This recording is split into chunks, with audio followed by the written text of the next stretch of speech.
আরে সালাবা রাদিয়াল্লাহু তাআলা বলে না, আমি এই রূপ নবীর দেখাবো না। নবী যদি জেনে যায়, নবী যদি জেনে যায় নবী আমি ইসলামের কলঙ্কিত, আমি আল্লাহর দরবারে কি জবাব দেব? সালাবা রাদিয়াল্লাহু তাআলা উনি জঙ্গলে চলে গেলেন। জঙ্গলে যে কাঁদতে কাঁদতে চোখের পানিগুলো পড়ে, চোখের পানিগুলো পড়ে পড়ে যুবক গা হয়ে গেছে, কাঁদতে, খানা খায় না, পানি খায় না, বনের লতা পাতা খায় আর কান্দে। রব্বি কারীম,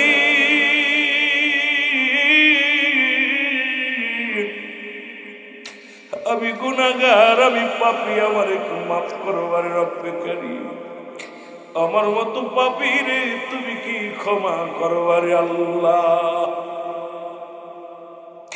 এরে কাঁদতে কাঁদতে সালাবার দেহ কানা কঙ্কাল হয়ে গেছে। রব্বুল আলামিন ডাকতে বলে, জিবরিল আমার হাবিবরে জানায় আমার নবী জনে একটু সালাবার দিকে লক্ষ্য করেন। জিবরিল আমিন এসে নবীর সালাম দিয়ে বলি, ইয়া রাসূলুল্লাহ, ইয়া হাবিবাল্লাহ, আপনার সেই যুবক সাহাবীর খবর একটু লন। নবীজি সালাম ফিরে সাহাবীদেরকে নিয়ে নামাজ শেষ করিয়া রাসূলুল্লাহ ডাকতে বলে, আমার সাহাবীরা রে, আমার সালাবা কই? আমার সালাবার তো আমি দেখি না। সাহাবীরা বলে, হুজুর খবর নিতে হবে। নবীজি বলেন, খবর নাও, তাড়াতাড়ি খবর নাও। খবর নেওয়া হলো, খবর নেওয়া হলো, কেউ খবর বলতে পারে না। নবীজি বলেন, সাহাবীরা রে আয়, তাড়াতাড়ি আয়, না জানি মক্কা মদিনার কাফেরেরা আমার সালাবারে মেরে ফেলেছে। আমার সালাবা বড় আশিক যুবক মানুষ, 5 ওয়াক্ত সালাত জামাত আদায় করত। আমার সালাবা একজন আদর্শবান, আমার সালাবা একজন নবী প্রেমিক সাহাবী রে, তার খবর নেও। নবীর সাহাবীরা বলে, হুজুর কোথাও খবর পাইলাম না। নবী বললেন, শোনো, কোথায় রে আমার আবু বকর? আবু বকর হাজির হয়ে গেছে। কোথায় আমার উমর? উমরে ফারুক রাদিয়াল্লাহু তাআলা হাজির হয়ে গেছে। নবী কা উসমান গনি, উসমান গনি হাজির হয়ে গেছে। নবী কা এসে কুদরত আলী, হযরত আলী রাদিয়াল্লাহু তাআলা হাজির হয়ে গেছেন। 4 জন সাহাবী হাজির হয়ে গেলেন। আমার নবী ডাকতে বলে, উমর রে, ওমর, ওমরে ফারুক রে, তুমি যাও হযরত আলীকে সঙ্গে করে নিয়ে যাও, পাহাড়ি অঞ্চলগুলো খবর নাও, না জানি আমার সালাবাকে হত্যা করে পাহাড়ে কোথায় রেখে দিয়েছে। হযরত আবু বকর সিদ্দিক রাদিয়াল্লাহু তাআলা কে ডাকতে বলে, আবু বকর, আবু বকর রে, দেরি করিস না, আরে আমার সালাবার খবর লো, যা যা হযরত উসমান গনি রাদিয়াল্লাহু তাআলা কে লয়া চল, পাহাড়ের অলিগলির মধ্যে, এই মক্কা মদিনার অলিগলির মধ্যে ভালো করে খবর নাও, আমার সালাবা কি জিন্দা না মারা গেছে। এরে আমরা জীবন ভরে যত গুনাহ করলাম,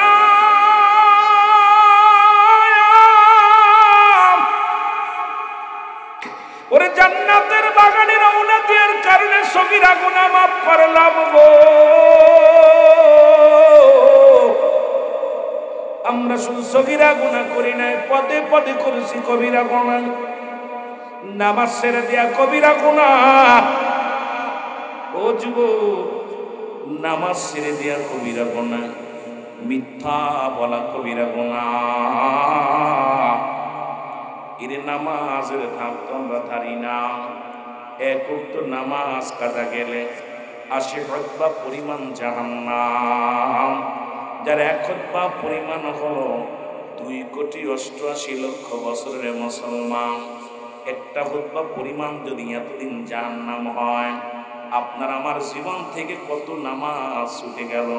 জান্নাত তো পাওয়া সম্ভব নয়, সম্ভব নয়। আমার বাজানেরা দিলের কান্না লাগান, শুনে নাও আমার ভাইরা, আমার মিথ্যা বলা কবিরা গুনাহ, বেগানা নারীর সঙ্গে দেখা দেয়া কবিরা গুনাহ, বেগানা পুরুষের সঙ্গে দেখা দিয়া কবিরা গুনাহ। এই ওয়াজ তো বাংলাদেশে চলবে না।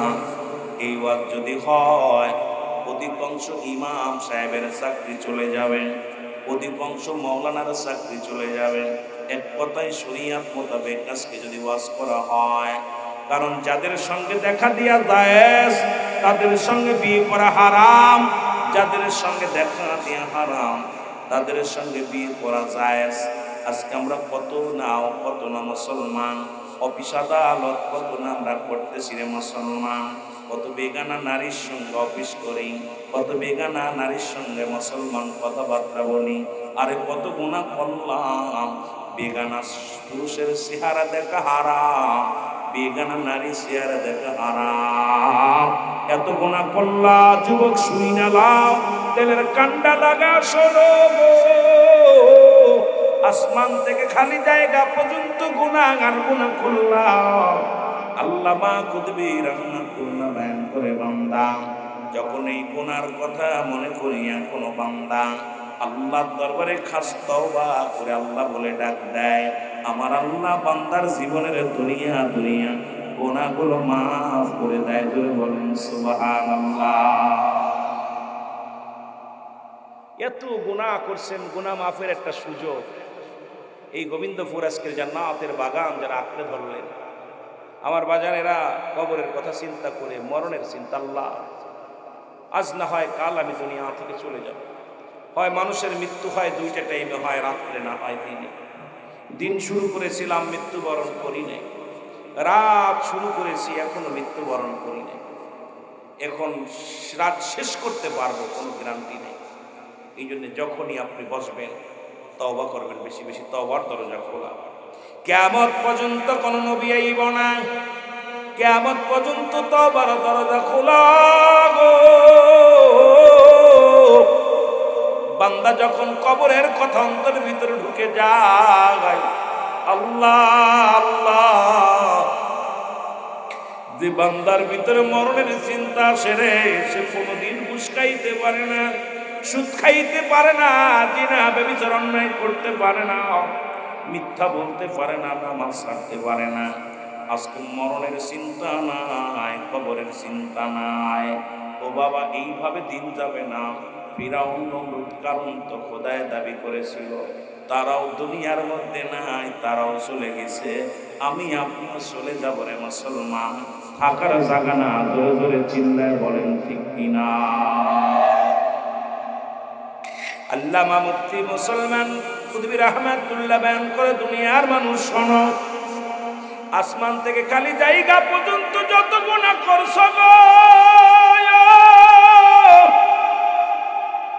এই গুনার কথা মনে করে বান্দা যখন খাস তওবা করে আল্লাহ বলে ডাক দেয় রে, বান্দা যখন আল্লাহ বলে ডাক দেয়, আল্লাহ রাব্বুল আলামিন বান্দার জীবনের সমস্ত গুনাহগুলো মাফ করে দেয়। জোরে বলেন মারহাবা। তাহলে সগীরা গুনাহ মাফ হলো জান্নাতের বাগানে আসার নিয়ত করে রওনা দিয়ার কারণ।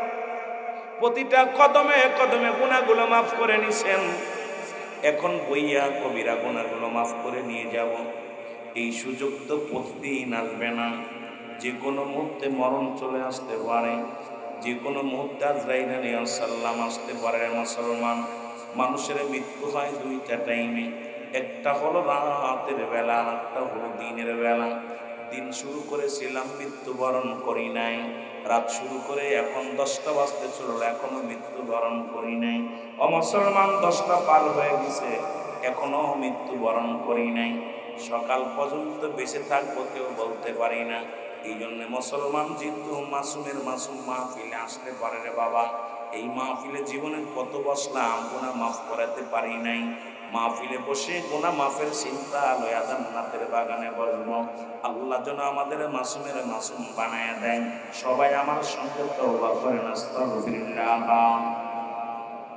রব্বি মিন কুল্লি যামবিন আতুবু ইলাইহি। জোরে বলেন, আস্তাগফিরুল্লাহ রব্বি মিন কুল্লি যামবিন আতুবু ইলাইহি লা হাওলা ولا قوة إلا بالله العلي العظيم لا إله إلا الله محمد رسول الله صلى الله عليه وسلم أشهد أن لا إله إلا الله وحده لا شريك له وأشهد أن محمدا عبده ورسوله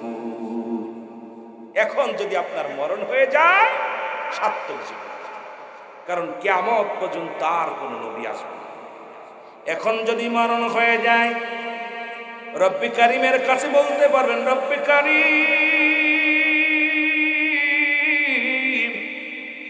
ওই গোবিন্দপুর সোয়াগাজী যুব সমাজের উদ্যোগের কবরবাসীর স্মরণের মাহফিলে আল্লাহ ওই গোবিন্দপুর উত্তরপাড়া শাহী জামে মসজিদের মাঠে বইয়া তওবা করলাম, যদি কবুল হয়ে যায় তোমার আমার কপালটা বড় ভালা, আর যদি কবুল না হয় এই জীবনটা বরবাদ বরবাদ।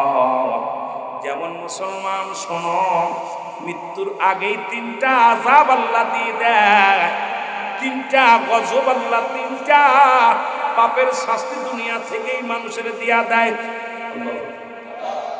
আর মরণের আগে তিনটা শাস্তি আমার আল্লাহ মানুষের দিয়ে দেয়, এটা মৃত্যু পর্যন্ত অপেক্ষা করে না। নাম্বার 1 হলো পৃথিবীর মধ্যে কোন সতী নারীর প্রতি তোহমত দেয়া। মুসলমান দেখবেন একটা নারী রাস্তা দিয়ে যায়, দেখে আপনি মনে মনে জল্পনা করলেন বাজে মেয়ে, দেখলেন তার মাথায় কাপড় নাই, আপনি সন্দেহ করলেন। এই জন্য কোনো সতী নারীর উপরে তোহমত দেওয়া যাবে না। যদি কোনো ব্যক্তি কোনো নারীর উপরে তোহমত দেয়, মিথ্যে তোহমতের কারণে আল্লাহ রাব্বুল আলামিন ওই ব্যক্তির দুনিয়ার মধ্যে মৃত্যুর আগে গজবের মধ্যে ফেলে দেয়। মৃত্যুর আগে বড় বড় গজব দেয়, বড় বড় বিপদ দেয়। এ মুসলমান নাম্বার 2, পৃথিবীর মধ্যে বোনের সম্পদ যে হরণ করে, ভাই হইয়া বোনের সম্পদ যারা ফাঁকি দেয়, বোনকে ঠগায়, এই দুনিয়ার মধ্যে আপনি আপনার বোনকে ঠগাইছেন 3 প্রকার মানুষ। তার মধ্যে 2 নাম্বার হলো ভাই হইয়া বোনের সম্পদ আত্মসারকারী। আল্লাহ রাব্বুল আলামিন দুনিয়ার মধ্যে তাদের গজব দিবে। 3 নাম্বার হলো পৃথিবীর মধ্যে যদি কোনো ব্যক্তি কালো জাদু করে, এই কালো জাদু যে ব্যক্তি করবে, মানুষের উপরে জাদু বানটনা করবে, আল্লাহ রাব্বুল আলামিন এই 3 শ্রেণী মানুষের বিচার মৃত্যুর আগেই দুনিয়ার মধ্যে করে রাখবে। ভাই প্যারালাইসিস নাই, দুনিয়ার মধ্যে মোটে হার্ট অ্যাটাক নাই, কিডনি পচে যাওয়া, পৃথিবীর মধ্যে কঠিন কঠিন রোগ তাদের ভিতরে দিয়া দিবে। এই 3টা গজব আল্লাহ রাব্বুল আলামিন দুনিয়ার মধ্যে দিয়া দিবে। ও মুসলমান, আবার এই যে 27 রজবে আমি আলোচনা করি, কোথায় যায় মনে রাখবেন। 27 রজবে রাহমাতাল লিল আলামিন যখন আল্লাহ রাব্বুল আলামিনের দিদার করেছিলেন, ও আমার যুবক বাবারা দিলের কান্ডা লাগা শোনো, আমার নবী বলে মাদান আয়েশারে ডাকতে বলে, আয়েশা রে, আমি দেখলাম 2টা মানুষ বড় বিপদের মধ্যে, জাহান্নামের মধ্যে পড়ে রে।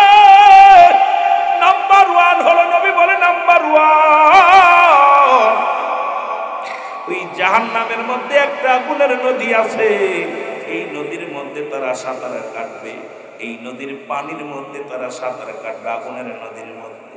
আম্মা জান আয়েশা বলে, হুজুর এরা কারা? নবী বলেন, এরা হলো দুনিয়ার মধ্যে সুদখোর আর ঘুষখোর। এ হারামখোর শুয়ে না নাও, সুদখোরের জন্য চিরদিন আবাদান আবাদান চিরস্থায়ী চিরস্থায়ী জাহান্নাম হবে একমাত্র ঠিকানা। সুদখোর আর ঘুষখোরদের চিরস্থায়ী ঠিকানা হবে জাহান্নামের আগুনের নদী। আমার নবী বলেন, আর একটা ব্যক্তিদের তাদেরকে দেখলাম বড় আমলধারী ছিল, দুনিয়ার মধ্যে বড় বুজুর্গ, হাফেজ, কারি, মুন্সি, মাওলানা, হজ করেছে, যাকাত দিয়েছে, তারপরেও তারা জাহান্নামে যাবে। নবী বলার পর আম্মাজান বললেন তারা কারা? বলেন এই দুনিয়ার মধ্যে যারা সফল করে, দুনিয়ার মধ্যে পরনিন্দা করে বেড়ায়, এই সমস্ত মানুষগুলো এত আমল করবে, সব আমলগুলো বরবাদ হয়ে যাবে। আল্লাহ রাব্বুল আলামিন এদের আমলনামাগুলো কেটে কেটে যাদের নামে করেছে তাদেরকে দিয়ে দিবে। আর ওই হাজী সাহেব, মন্ত্রী সাহেব, মাওলানা সাহেব আমল শূন্য হয়ে কবরে যাবে, আমল শূন্য হয়ে আখিরাতে উঠবে, এদেরকে জাহান্নামে ছুঁড়ে মারবে। আজকে সমাজের মধ্যে শুধু পরনিন্দার পরনিন্দা। মাহফিলে আসিয়া আলোচনা শুনবেন, মুখস্থ করে নিয়ে যাবেন। যদি একটা বিদ্যা মুখস্থ করে নিয়ে যেতে পারেন আর এটা যদি আমল করতে পারেন, তাহলে মাহফিলে আসা লাভ নাই তো লজ্জরে বলেন ঠিক কিনা? ওয়াজের ময়দান হবে শিক্ষণীয় বিষয়। যদিও আমি এত বড় জ্ঞানী না, এত বড় জ্ঞান অর্জন করতে পারি না। আকাশের নিচে এই জমিনের উপরে আমার মতো নরাধন আর কেউ নাই। পাপী মানুষ, গুনাহগার মানুষ। যে কথাগুলো বলবো ছোট ছোট কথাগুলো মুখস্থ করবেন। যে মানুষগুলো অনেক আমল করবে কিন্তু আল্লাহ পাক তাদের আমল শূন্য করে দেন। শুধু দেখবেন এখন কিন্তু খালি মানুষ পরনিন্দা, নামাজ শেষ করেই খালি এর পাশে লাগবে, ওর বিরুদ্ধে করবে, গাছি গুছি করা, যত পরনিন্দা করে। এই সমস্ত মানুষগুলোকে আখিরাতে সমস্ত মানুষ চারিদিকে দাঁড়াইবে, ঘুরে বলবে আমার নামে মিথ্যা বলেছিলি, একদম আমি এই কাজ তো করি নাই। তখন ওর আমল নামা থেকে আমলগুলো কেটে চলে আসবে, আর ওই ব্যক্তির আমল শূন্য হয়ে যাবে, জাহান্নামে ছুঁড়ে মারবে। অসংখ্য মানুষ আমরা বিপদগামী হয়ে যাব। জোরে বলেন ঠিক কিনা? আল্লাহ আমাদের বুঝার তৌফিক দান করুন। এই জাহান্নাম থেকে আল্লাহ, ওই জাহান্নাম এই দুনিয়ার মধ্যে মানুষের তিনটা বিপদ। নাম্বার 1 হলো মানুষের মরণ, নাম্বার 2 হলো কবর, নাম্বার 3 হলো কিয়ামতের ময়দান। বড় বড় তিনটা বিপদ। আল্লাহ এই বিপদ থেকে আমাদের উদ্ধার করে। জোরে বলেন আমিন। মুহাব্বতের সঙ্গে দুরূদ শরীফ পড়ুন। আল্লাহুম্মা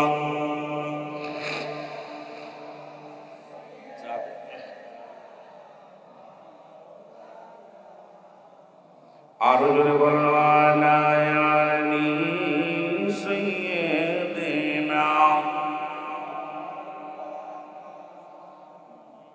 এ মুসলমান কবির মনোযোগ, এ আমার যুবক বাবারা, মাহফিলে অনেক যুবক আছে, শুনে নাও। নবীর সাহাবীরা পাপকে কেন ভয় করত? নবীর সাহাবীরা কেমন পাপকে ভয় করত, অন্যায়কে ভয় পাইত? যুবক সাহাবীরা রে, যুবক বন্ধুরা শোনো, যুবক বয়সী হবে জান্নাতি, যুবকদের সরদার হবে আল হাসান আল হুসাইন। 18 বছরের যুবক, 16 বছরের যুবতী হবে জান্নাতি। জোরে বলেন আর একটু জোরে বলেন। আল্লাহ নবীর সাহাবী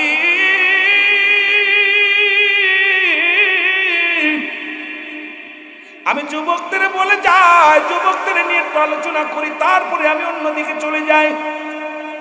ও যুবক, মরণ নাই কার কার একটু জানতে চায়? একটু হাত উঠায় দেখায় দাও কার কার মরণ নেই। মরণ আছে কার কার? হাত উঠায় দেখায়। মরণ কুল্লু নাফসিন যায়িকাতুল মাউত। রাসূল বলে লা ইয়া, মরণের ফিয়ালা সন্দেহ নাই। পৃথিবীর সব রোগের ওষুধ আছে, মরণ রোগের কোনো ওষুধ নাই। জোরে বলেন ঠিক কিনা? হয় আজ, না হয় কাল, না হয় পশু। পৃথিবীতে আপনার দাদার দাদা ছিল, তারাও চলে গেছে।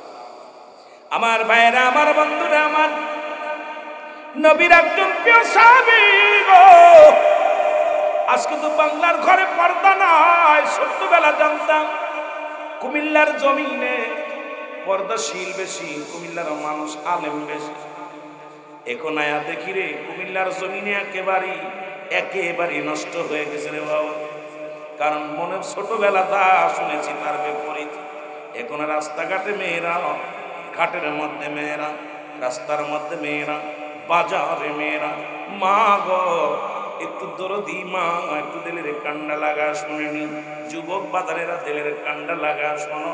নবীর সাহাবী নাম হলো হযরত সালাবা রাদিয়াল্লাহু তাআলা। জোরে জোরে চিল্লায়া বলা যাবে না মারহাবা। দেখা যাক ওয়াজ কতদূর আগানো যায়। যতদূর থাকবো অল্প সময়ের মধ্যে অনেক কথা বলে ফেলবো, ভয় নেই। আমাকে নিয়ে এসেছেন ওয়াজ শোনার জন্য। আমি তো সেই আপনাদের কুমিল্লার ভাষার লগে ভাষাও মেলে না, মাগুরার ভাষা কুমিল্লার ভাষা একই তো, কথা কইতেন নি? মেম্বার সাহেব অনেক ভালোবাসে, মায়া করে, মহব্বত করে, আল্লাহ ওনার দাওয়াত আবার আসছে। যে কথা বলতেছিলাম বন্ধুগণ শোনা নাও, রাসূলুল্লাহ ওয়াজ করলেন, ওদিন আগের দিনে ওয়াজ করলেন, নবী বললেন দুইটা জিনিস যে ব্যক্তি আমার কাছে দাবিনদার হইব গো, আমি নবী আদা করলাম, আমি নবী আদা করলাম গো, আমি নবী হাত ধরে জান্নাতে নিয়ে যাব। রাসূলুল্লাহর সঙ্গে জান্নাতে যেতে চাও কে কে একটু হাত দুখানে তুলে দেখাও, জোরে জোরে চিল্লায় বলা যাবে না মারহাবা। আমরা গুনাহগার গো নবী, আমরা গুনাহগারে ভালো গারে নবী গো, আমরা সালাতু সালাম জানাই, সালাতু সালাম জানাই আপনার উপরে ও নবী গো, ও নবী ও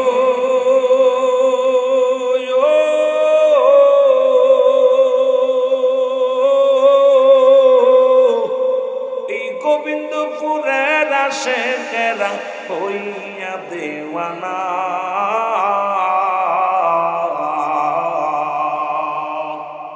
মদিনাতে নেও গো আল্লাহ, মদিনাতে নেও গো আল্লাহ, দেখব নবীর রওজা ও নবী গো। গজল গাইতে আর সময় নেই, গজল গাওয়ার সময় গজল তো গাবো আপনাদের লস হবে, মাঝে মাঝে হয়তো দুই একটা টান দিতে হইব, কারণ যুবকদের জন্যে গজল গাওয়া আইনছেন ওয়াজ করতে, গজল গাওয়ার জন্য না, এই জন্য গজল গাওয়া যাবে না, যদিও মাঝে মাঝে দুই এক কলি গাইতে হবে, শুধু যুবকদের জন্য। এই কথা হইতে বেশি বলা যাবে না। এ দুনিয়ার মুসলমান শুনে নাও, সালাবা রাদিয়াল্লাহু তাআলা ওই মজলিসে ছিল গো, নবী বললেন দুইটা জিনিস যে ব্যক্তি হেফাজত করতে পারবেন, আমি নবী তার হাত ধরে জান্নাতে নিয়ে যাব। সেই দুইটা জিনিস হলো, একটা হলো দু গালের মধ্যবস্তু, এই মুখ দিয়ে কাউকে গালি দেওয়া যাবে না, মুখ দিয়ে কাউরে কষ্ট দেওয়া যাবে না, এই মুখ দিয়ে গাঁজা মদ খাওয়া যাবে না, এই মুখ দিয়ে বিড়ির মধ্যে টান দেওয়া যাবে না, এই মুখ দিয়ে ইয়াবা খাওয়া যাবে না, এই মুখ দিয়ে মদের বোতল ধরা যাবে না, এই মুখটারে পবিত্র রাখবি রে আব্বা। নবী বলছে আমি তার হাত ধরে জান্নাতে নিব। আজ থেকে প্রতিজ্ঞা করতে হবে যুবক, কারণ ওয়াজ করতে হবে যুবকদের বাঁচানোর জন্য, সমাজ বাঁচানোর জন্য, নিজে বাঁচার জন্য নয়, জাতিকে বাঁচানোর জন্য আলোচনা করতে হবে। মুসলমান যদি একটা যুবক বাঁচতে পারে সমাজের মধ্যে, একটা যুবক যদি ফিরে আসে গো ও যুবক, তাহলে আল্লাহর দরবারে আমি আল্লাহর দরবারে জবাব দিতে পারবো, নয়তো আমার আল্লাহ জিব্বা কাটবে আমার কাছে নিয়ে।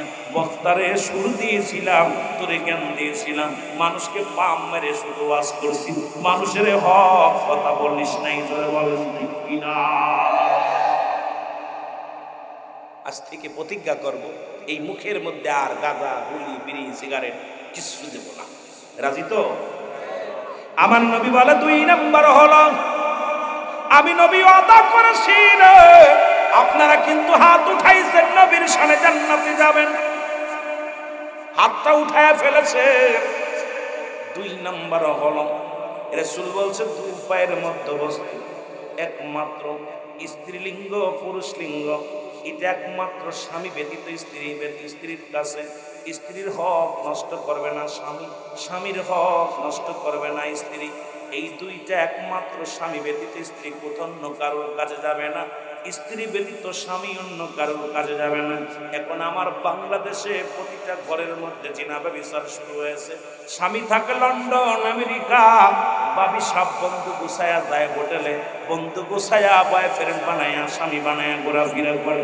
আল্লাহর কসম করে বলি যুবক শুই না, রাসূল বলছে এই দুইটা জিনিস যে ব্যক্তি আবাদত করতে পারবে, একমাত্র স্বামী ব্যতীত অন্য কোনো পুরুষের কাছে যাবে না রে। স্ত্রী স্বামীর কাছে ছাড়া অন্য কোন পুরুষের কাছে যাবে না, ওই পুরুষ জীবন চলে যাবে, অন্য মহিলার কাছে যাবে না। আল্লাহর কসম করে বলি রাসূল ওয়াদা করেছে আমি নবী তাদের হাত ধরে জান্নাতে নিয়ে যাব। এ যুবক, পরের বউ নিয়ে রেসর্টে ওঠো, বউ থাকতে বউ বানায় বানায় নিয়ে ওঠো, এমন ফিডান ফিডাই বলে রাসূল বলেছে আমার আল্লাহর বিধান। আজকে সমাজ জাতি শেষ, কারণ আমার বক্তাগুলো এখন এই সমস্ত ওয়াজ বন্ধ করে দিয়েছে। বক্তাগুলো সব স্লিপ ওয়াজ, খালি আইয়া নূর না মাটি, আয়া মারামারি হট্টগোল। এদিকে আমার যুব সমাজ নষ্ট হয়ে যায়, আমার জাতি শেষ হয়ে যায়, আমার মা বোনের যে ধারায় যুবক নষ্ট হয়ে যায়। এদিকে কোনো বক্তার লক্ষ্য নাই, কারণ আমাদেরকে জবাব দিতে হবে আল্লাহর আদালতে, আমাদেরকে বাঁচতে হবে। জোরে বলেন ঠিক কিনা? আল্লাহর আদালতে জবাব দিতে পারবো। পিছলে মেরে ওয়াজ করা যাবে, পাম মেরে ওয়াজ করে লাভ নাই। কারণ যুবকদের, যুবক আমিও যুবক ছিলাম গত বছর, এবছর দাড়ি 2 সেটে পাক ধরেছে। কথা বোঝেন নাই? আগামী বছর বাঁচবো কি জানি না। আল্লাহ, আগামী বছর তো দূরের কথা, সকাল পর্যন্ত বেঁচে থাকবো এমন কোনো গ্যারান্টি নাই। জোরে বলেন ঠিক কিনা? এই জন্য প্রায়টা মাহফিলে বলি আমার মরণ নসিব কখন কেউ তো জানি না, ঠিক কিনা? কখন চলে আসবে কেউ জানি না। জোরে বলেন ঠিক। এ দুনিয়ার মুসলমান শোনো, সালাবা রাদিয়াল্লাহু তাআলা আনহু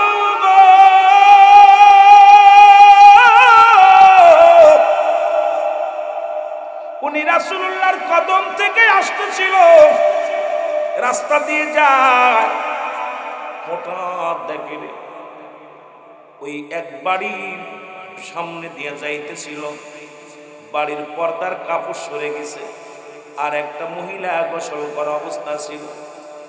রাসূলের সাহাবী সালাবা রাদিয়াল্লাহু তাআলা গোসল করা অবস্থায় দেখে ফেলছে। দেখার সঙ্গে সঙ্গে সালাবা কান্দা, আল্লাহ আমার নবী তো বলছে বেগানা নারী চেহারা দেখা হারাম। আর পরের বউ নিয়ে কত সুন্দর সুন্দর গল্প করি, বন্ধুর বউ নিয়ে গল্প করি, মোবাইলে প্রেম করি। ও যুবক, দিলের কান্ডা লাগা শোন। সালাবা রাদিয়াল্লাহু তাআলা একটা চিৎকার মেরে বলে, মালিক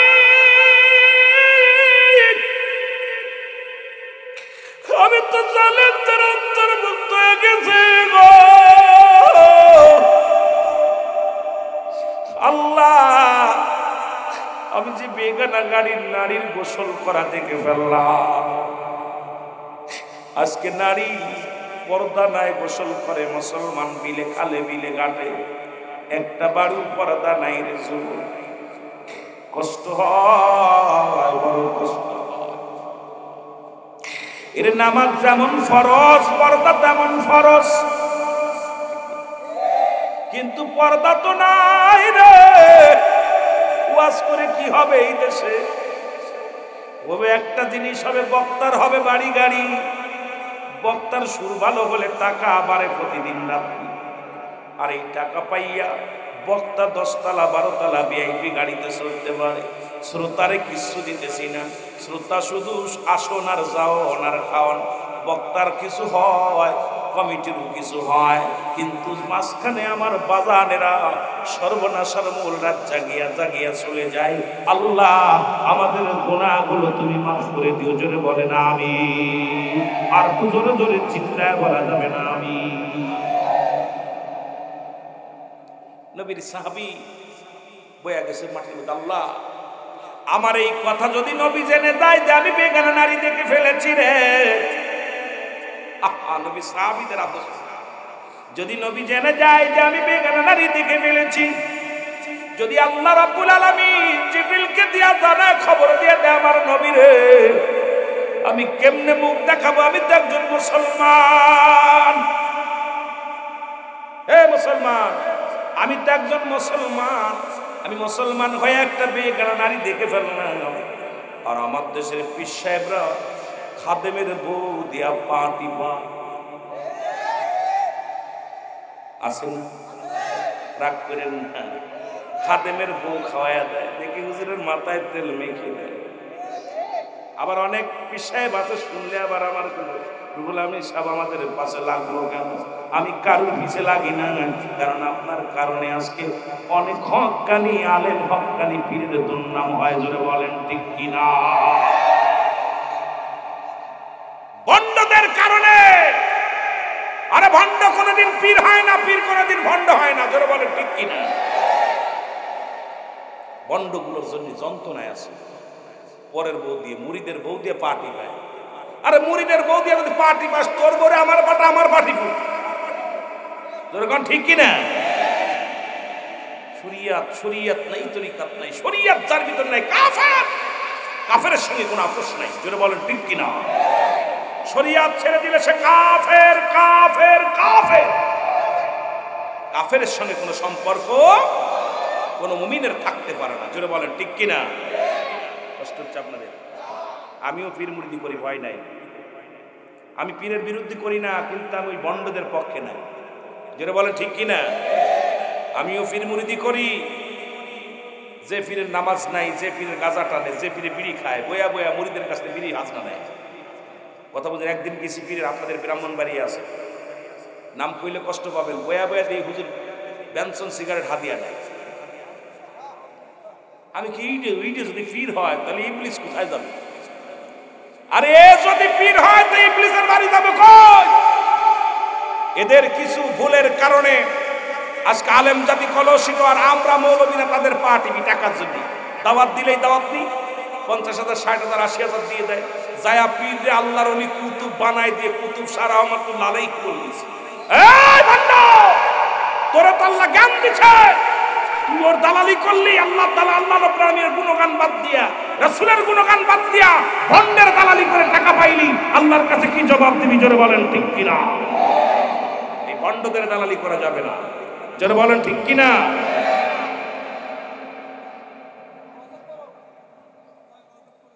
আস্তে আস্তে, হাসির না, কষ্টের কথা এগুলো, কষ্ট, ভিতরে কষ্ট। কারণ আমি এমন একটা জামানায় বক্তা হয়েছি, আমি যদি জবান না খুলি আল্লাহর আদালতে জবাব দিতে পারবো।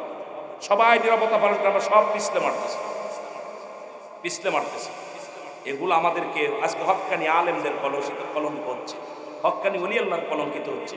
ওলামা ইকরাম ওদের কাছে পকেটে বিক্রি হয়ে গেছে, আলেম ওলামা বিক্রি হয়ে গেছে অর্থের কাছে। নবী বলছে বাল্লুয়া কিলাব, নবী বলছে দুনিয়াটা হলো পচা দুর্গন্ধ মরি, মানুষের চরিত্র হলো কুকুরের চরিত্র। কুকুর যেমন মরি পাইলে খুশি হয়, আর শেষ জামানার মানুষ সম্পদ পেলে খুশি হবে।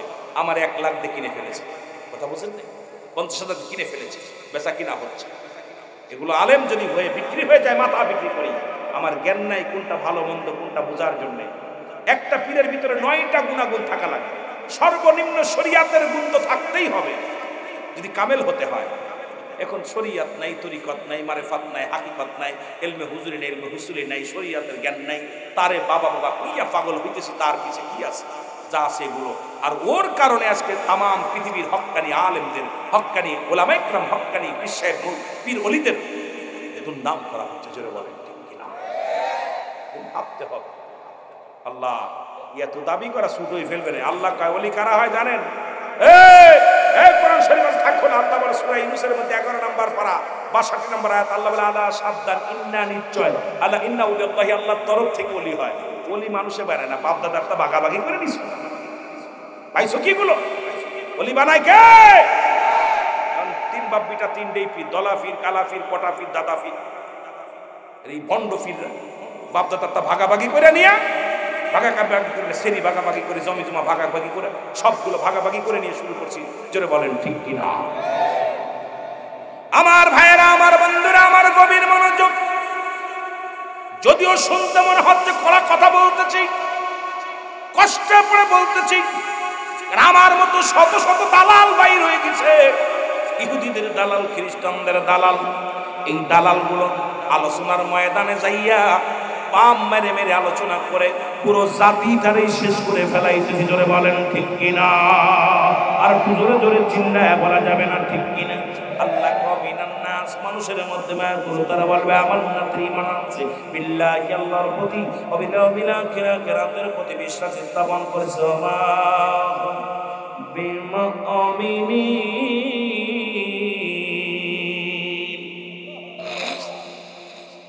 মুসলমান গভীর মনোযোগ, যে কথাগুলো দিলের কানটা লাগা শোনা। নাস শব্দের অর্থ মানুষ। ও যুবক, দিলের কানটা লাগা শোনো। সালাবা রাদিয়াল্লাহু তাআলা, আমি পিছে যায় আর আলোচনা গায় যায়। সালাবা রাদিয়াল্লাহু তাআলা চোখের পানি ছেড়ে কান্দার বলে, আল্লাহ, আমি নারী বেগানা নারী দেখে ফেললাম মালিক।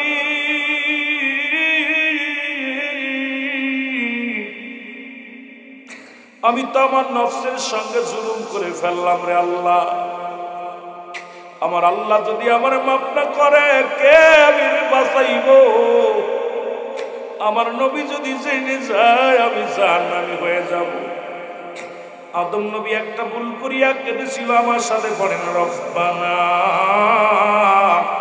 যালামনা আনফুসানা ওয়া ইল্লাম তাগফির লানা ওয়া তারহামনা লানাকুনান্না মিনাল। যুবক বন্ধুরা শোনো, সালাবা রাদিয়াল্লাহু তাআলা বলে, না, আমি এই মুখ নবীরে দেখাবো না। নবী যদি জেনে যায়, নবী যদি জেনে যায়, নবী আমি ইসলামের কলঙ্কিত, আমি আল্লাহর দরবারে কি জবাব দেব? সালাবা রাদিয়াল্লাহু তাআলা উনি জঙ্গলে চলে গেলেন। জঙ্গলে যে কাঁদতে কাঁদতে চোখের পানিগুলো পড়ে, চোখের পানিগুলো পড়ে পড়ে যুবক গা হয়ে গেছে, কান্দে। খানা খায় না, পানি খায় না, বনের লতা পাতা খায় আর কান্দে। রব্বি কারীম,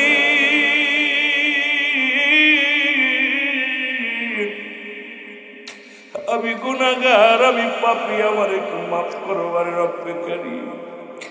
আমার মতো পাপী রে, তুমি কি ক্ষমা করো আরে আল্লাহ।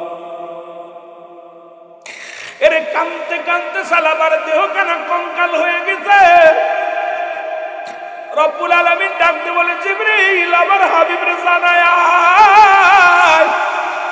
আমার নবী জনে একটু সালাবার দিকে লক্ষ্য করেন।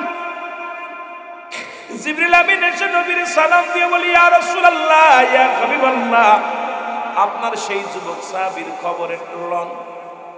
নবীজি সালাম ফিরে সাহাবীদেরকে নিয়ে নামাজ শেষ করিয়া রাসূলুল্লাহ ডাকতে বলে, আমার সাহাবীরা রে, আমার সালাবা কই? আমার সালাবারে তো আমি দেখি না। সাহাবীরা বলে, হুজুর, খবর নিতে হবে। নবীজি বলেন, খবর নাও, তাড়াতাড়ি খবর নাও। খবর নেওয়া হলো, খবর নেওয়া হলো, কেউ খবর বলতে পারে না। নবীজি বলেন, সাহাবীরা রে, আয়, তাড়াতাড়ি আয়। না জানি মক্কা মদিনার কাফেরেরা আমার সালাবারে মেরে ফেলেছে। আমার সালাবা বড় আশিক যুবক মানুষ, 5 ওয়াক্ত সালাত জামাত আদায় করত। আমার সালাবা একজন আদর্শবান, আমার সালাবা একজন নবী প্রেমিক সাহাবী রে, তার খবর নেও। নবীর সাহাবীরা বলে, হুজুর, কোথাও খবর পাইলাম না। নবী বললেন, শোনো, কোথায় রে আমার আবু বকর? আবু বকর হাজির হয়ে গেছে। কোথায় আমার উমর? উমরে ফারুক রাদিয়াল্লাহু তাআলা হাজির হয়ে গেছে। নবী কা উসমান গনি, উসমান গনি হাজির হয়ে গেছে। নবী কা এসে কুদরত আলী, হযরত আলী রাদিয়াল্লাহু তাআলা হাজির হয়ে গেছেন। 4 জন সাহাবী হাজির হয়ে গেলেন। আমার নবী ডাকতে বলে, উমর রে, ওমর, ওমরে ফারুক রে, তুমি যাও, হযরত আলীকে সঙ্গে করে নিয়ে যাও, পাহাড়ি অঞ্চলগুলো খবর নাও। না জানি আমার সালাবাকে হত্যা করে পাহাড়ে কোথায় রেখে দিয়েছে। হযরত আবু বকর সিদ্দিক রাদিয়াল্লাহু তাআলা কে ডাকতে বলে, আবু বকর, আবু বকর রে, দেরি করিস না, আরে আমার সালাবার খবর লো, যা যা। হযরত উসমান গনি রাদিয়াল্লাহু তাআলা কে লয়া চল পাহাড়ের অলিগলির মধ্যে, এই মক্কা মদিনার অলিগলির মধ্যে ভালো করে খবর নাও, আমার সালাবা কি জিন্দা না মারা গেছে। আমার ভাইয়েরা, আমার বন্ধুরা, যেমন আপনাদের এই মসজিদের ইমাম সাহেব মুসল্লিদের সঙ্গে একটা সম্পর্ক ভালো। নামাজ শেষ করার পর একদিন দুদিন তিন দিন যদি কোনো মুসল্লিকে না দেখে, ইমাম সাহেব সালাম ফিরে বল ভাইজান অমুক মুয়াজ্জিম অমুক মুয়াজ্জিম সাহেব অমুক মুসল্লিরে তো দেখি না। এই জন্য নবী জামাতের গুরুত্ব দিচ্ছে। জামাতে নামাজ পড়লে মুসলমান এই যে মিলন মেলা, নামাজে গেলে মুসল্লিদের সঙ্গে ইমাম সাহেবের একটা মিলন হয়ে যায়, দেখা হয়ে যায়, সাক্ষাৎ হয়ে যায়, পরস্পরের খবর নেওয়া যায়। জোরে বলেন ঠিক কিনা? আমার নবীর সাহাবীরা রওনা হয়ে গেল, কোথাও খুঁজে পায় না, সব জায়গা তন্ন তন্ন করে খুঁজলেন। হযরত ওমর ফারুক রাদিয়াল্লাহু তাআলা ডাকতে বলে, ভাই আলী, আলী রে, আমার নবীজি সালাবার জন্য বিপুল হয়ে আছে, কোথায় রে তারে পায়? না জানি মক্কা মদিনার মানুষেরা মেরে ফেলেছে, না জানি কাফের বেঈমানেরা তারে দুনিয়া থেকে বিদায় করে দিছে। হযরত আলী বলে, না চলো যাই, একটু ওই পাহাড়ি অঞ্চলে যাই। পাহাড়ি অঞ্চলে যাটা কোথায় রে রাখালিরা, কোথায় রাখালিরা? আমি নবীর সাহাবী হযরত ওমর ফারুক রাদিয়াল্লাহু তাআলা বলতেছি, আমি হযরত আলী রাদিয়াল্লাহু তাআলা বলতেছি, তোমরা কি খবর দিতে পারবা আমার সালাবার নবীর সাহাবী, যুবক সাহাবী, এই সাহাবীর খবর তোমরা জানো? রাসূলের সাহাবীরা বলতেছে অমুক সাহাবীর খবর জানো। আমার ভাইরা, আমার বন্ধুরা, আমার ডাক দিয়ে রাখালিরা বলে, নবীর সাহাবী গো, আমরা তো সালাবারে চিনি না, আমরা তো সালাবারে চিনি না। তবে আজ কয়টা দিন হয়ে গেল দেখি একজন যুবক সাহাবী, কান্দনগত ব্যক্তি, এমন লম্বা চওড়া, দেখতে শুনতে অনেক সুন্দর চেহারা, সকাল বেলা কানতে কানতে পাহাড়ে ওঠে, সন্ধ্যা লেগে গেলে কানতে কানতে পাহাড় থেকে নামে। ইতিহাস সাক্ষী দেয় নবীজি যার নাম রাখছে কান্দনগত সাহাবী, সেই সাহাবীর নাম হলো সালাবা রাদিয়াল্লাহু তাআলা। অনেক সময় সাহাবীরা বলতেন কান্দনগত সাহাবী, শুধু কানতেন আর কানতেন গুনাহ মাফের জন্য। শুধু একটা ভুল করেছে, বেগানা নারীর চেহারা দেখে ফেলেছে। জোরে জোরে চিল্লায় বলা যাবে না আল্লাহু আকবার। আবার যুবক বন্ধুরা শোনালাম, আল্লাহর নবীর সাহাবীরা বলেন, খালিরা রে,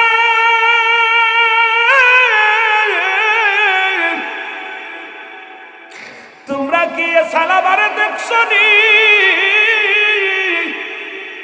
রাখালেরা ডাকতে বলে, নবীর সাহাবী রে, আমরা সালাবারে চিনি না, তবে লম্বা চওড়া একটা যুবক ওই পাহাড়ের গোয়ায় আসিয়া কান্দে। ওই যুবকের কান্না দেখে আমাদের পশু পাখিগুলো খানা ছেড়ে দিচ্ছে, আমাদের উটগুলো খানা খায় না, আমাদের বকরিগুলো খানা খায় না, দুম্বাগুলো খানা খায় না। ওই পাগলটার কান্না দেখে রে আমাদের পশুগুলো খানা ছেড়ে দিচ্ছে, ওর সঙ্গে কান্দে। আজকে সকালে যখন ওই ব্যক্তি আসতেছিল, দেখি পার উঠতে পারে না, তুলে তুলে পড়ে যায়, আসতে পারে না, পার উঠতে পারে না। আমরা দেখলাম ক্ষুধার্ত অবস্থায় আমাদের বকরি দহন করিয়া দিয়া এক পেয়ালা দুধ ওই যুবকটারে দিলাম। যুবকটা দুধটা হাতের মধ্যে নিয়া এমন ভাবে চোখের পানি ছেড়ে দিছে, এমন ভাবে চোখের পানি ছেড়ে দিচ্ছে, ওই পানিগুলো দুধের পেয়ালার মধ্যে পড়িয়া পড়িয়া দুধ আর চোখের পানি সমান হয়ে গেছে। জোরে জোরে চিল্লা বলা যাবে না আল্লাহু আকবার, আরো জোরে জোরে চিল্লা বলা যাবে না আল্লাহু আকবার। রহমত দান করেন আল্লাহ, কবুল করো মোদের ফরিয়াদ, বল রহমত দান করেন, কবুল করো মোদের ফরিয়াদ। আমি জনম বরেন করছি গুনাহ জনম ভরে, করছি গুনাহ শেষ বিদায়ের, হবে কি উপায়? রহমত দান করেন আল্লাহ, কবুল কর ফরিয়াদ বল। রহমত দান কবুল কর ফরিয়াদ। আমার যুবকেরা এমন কান্না কাঁদতেছিল, বাটির মধ্যে যত পরিমাণ দুধ দিয়েছিলাম তত পরিমাণ চোখের পানিগুলো পড়ে পড়ে দুধ আর পানি একাকার হয়ে গেছে। হযরত আবু বকর, হযরত আলী রে, হযরত মুসলমান শুনো, হযরত আলী রাদিয়াল্লাহু তাআলা ডাকতে বলে, ভাই উমর, ও আর কেউ না রে, ও আমাদের সালাবা, চলো যাই, তাড়াতাড়ি যাই। হযরত আবু হযরত ওমর ফারুক রাদিয়াল্লাহু তাআলা ডাকতে বলে, রাখালেরা রে, কোথায় সেই যুবক সাহাবী, কোথায় সেই যুবক সাহেব? বলে, ওই যে পাহাড়ে যায়া দেখে রে, পাহাড়ের মধ্যে সিজদায় পড়ে কান্দে, রব্বি কারীম আমার গুনাহ কি মাফ করছো? রব্বি কারীম আমার গুনাহ কি মাফ করেছো? আমি অপরাধী, আমি গুনাহগার আল্লাহ, তোমার দরবারে আমি ফরিয়াদ করি, আমারে তুমি মাফ করে দাও। জোরে বলেন মারহাবা। একটু মহব্বতের সঙ্গে দুরূদ শরীফ পড়েন, আল্লাহুম্মা।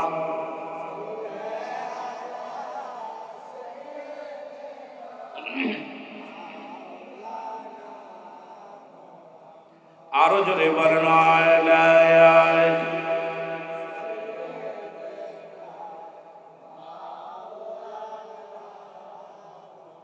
বাজান রে, একটু জোরে জোরে বলো, দুরূদ শরীফ পড়ো, চোখের পানি ফেলো। মাহফিল আসলে কাঁদবেন বেশি, হাসবেন না, কাঁদবেন বেশি, চোখের পানি ফেলবেন। চোখের পানির বড় দাম। আশিকের চোখ দিয়ে যখন মাছের চোখের মধ্যে একটু পানি গড়ায় পড়বে, রব্বুল আলামিন ওই ব্যক্তির জাহান্নামের আগুন হারাম করে দেবে। জোরে বলেন সুবহানাল্লাহ। মহব্বতের সঙ্গে দুরূদ শরীফ পড়েন, আল্লাহুম্মা।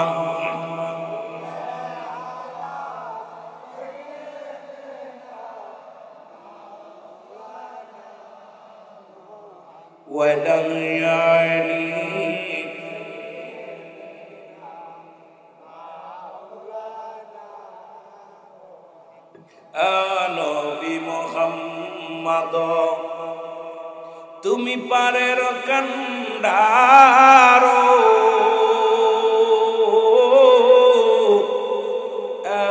নবী মুহাম্মদ, একটু মহব্বতে বলেন, নবী মুহাম্মদ, তুমি পারের কান্ডারো,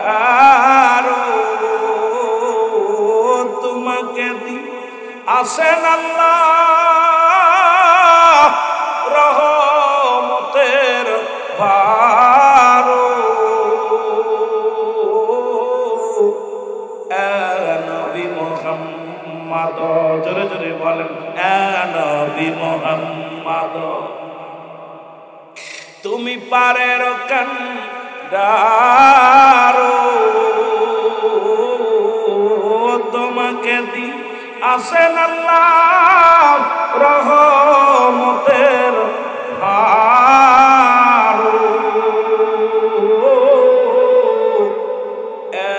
নবী মুহাম্মদ, পাপী তাপিয়ে মিনতি শুধু আমরা করি গো, রঝাসরে তরাই লয় আমি গুনাহগার গো। আল্লাহ, রঝাসরে তরাই লয় নবী আমি গুনাহগার গো। নবী মুহাম্মদ, জোরে বলেন, নবী মুহাম্মদ, আপনি পারের কান্ডারো,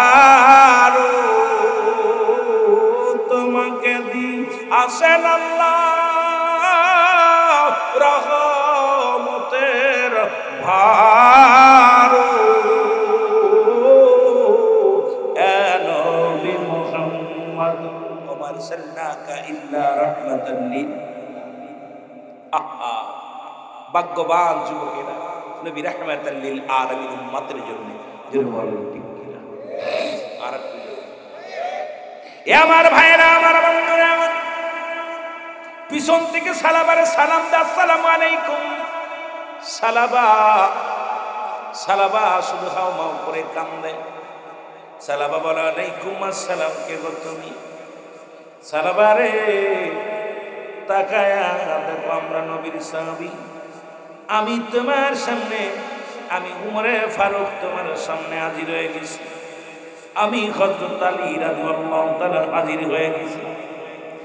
যুবক বন্ধুরা শোনো, নবীজির সাহাবীদেরকে দেখিয়া সালাবা বুকের মধ্যে জড়ায়া ধরে কান্দে আর বলে, ভাই আবু ভাই উমর রে, ভাই আলী, আগে খবর বলো, আমার কথা রাসূল কিছু বলছে কি না? আমার কথা জিবরিল আমিন নবীর কিছু জানায়া দিছেন? আবার পাপের বিষয় তোমরা কি জানো? আমি যে অন্যায় করেছি এই কথা কি রাসূল জেনে গেছে কিনা? রাসূলকে জানাই দেওয়া হয়েছে কিনা? আমার পক্ষে কোনো কোরআনের নাজিল, কোরআনের কোনো আয়াত নাজিল হয়েছে? আগে বলো গো। নবীর সাহাবীরা বলে সালাবারে না, এমন তো কোনো কথা নবীজি বলেন নাই, সুতরাং তোমার বিপক্ষেও কোনো কথা বলে নাই, পক্ষেও কথা বলে নাই। সালাবা চলো। সালাবা উঠে দাঁড়াইতে পারে না, এত কঙ্কাল হয়ে গেছে। দুই সাহাবীর ঘাড়ে ভর করে রাসূলুল্লাহর কাছে চলে আসলেন। রাসূলের কাছে আনা হলো। নবীজি ডাকতে বলে, সালাবারে তোমার কি হয়েছে তুমি বলো, কেন তুমি লুকায়াছিলে? কেন তুমি আমার চোখ ফাঁকি দিয়া জঙ্গলার মধ্যে ফালাইয়াছিলে? বলে হুজুর,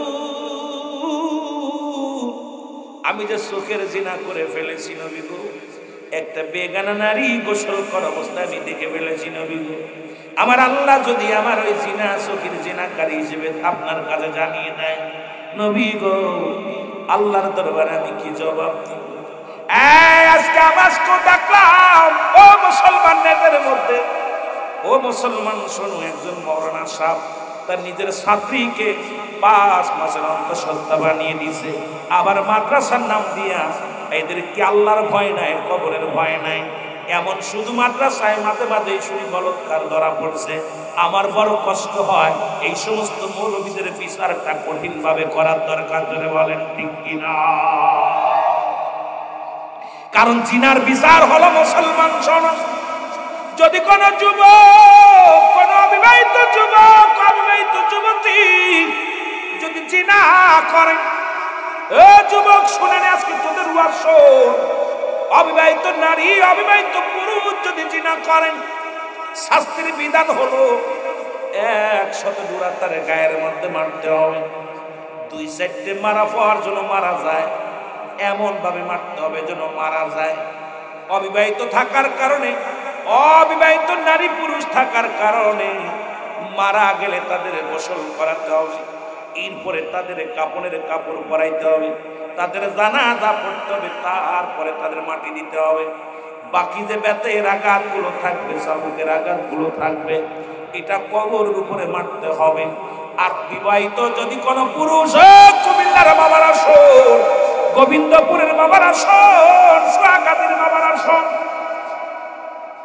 এই গোবিন্দপুর উত্তর পাড়া মা বোনেরা শোন, বাজারেরাও শোন, যদি কোনো বিবাহিত পুরুষ, বিবাহিত নারী জিনা করে, যদি কোনো বিবাহিত নারী, বিবাহিত পুরুষ জিনা করে, শাস্তির বিধান হলো ওই পৃথিবীর মধ্যে সর্বপ্রথম তাদের বুক পর্যন্ত মাটির নিচেই পুঁততে হবে, কঙ্কার মারতে হবে, যতক্ষণ পর্যন্ত মৃত্যুবরণ করবে না, মারা বন্ধ হবে না, তাদেরকে মারতে হবে, পাথর ছুঁড়ে মারতে হবে, ইট পাটকেল যা পাবেন তাই মারবেন।